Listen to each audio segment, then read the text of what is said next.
యేసుక్రీస్తు నామంలో బెతస్తా విడుదల పరిచర్ల తరపున మీ అందరికీ ప్రేమపూర్వకమైన వందనాలు. ఈ దిన వాక్య ధ్యానము, ప్రతి విధమైన కీడునకును దూరముగా ఉండుడి. దశలోనికలకు రాసినటువంటి మొదటి పత్రిక 5వ అధ్యాయము 22వ వచనం. కొందరు తమకు ఇష్టము లేని దుర్మార్గానికి దూరంగా ఉండడంలో ఆరితేరిన వారు కానీ ఇష్టమైన చెడు పనుల్లో మాత్రం తేలిగ్గా పడిపోతూ ఉంటారు. ఏ విధమైన దుర్మార్గం విశ్వాసుల్లో కనిపించకూడదు.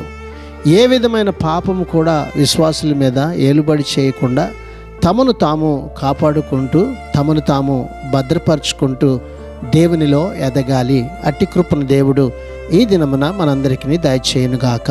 ఆమెన్. ప్రార్థన. మహాపరిశుద్ధుడా, మహోన్నతుడా, జీవాధిపతి, మా మంచి యేసయ్య, నీ మహాకృపను బట్టి ప్రేమించి మరొక నూతన దినాన్ని మాకిచ్చినందుకు నీకు వందనాలు, స్తోత్రాలు చెల్లిస్తూ ఈ భూమి మీద ప్రతి విధమైనటువంటి కీడునకు దూరముగా ఉంటూ ప్రభువా, మేము నీ సత్యమును వెంబడిస్తూ బ్రతికేటువంటి కృపని ఈ దినమున ఇదిగో ప్రభువా, నీ ప్రజలమైనటువంటి మాకందరికీ మీరు అనుగ్రహించమని యేసు పరిశుద్ధ నామమును బట్టి ప్రార్థించి అడిగి వేడుకుంటున్నాము తండ్రి. ఆమెన్.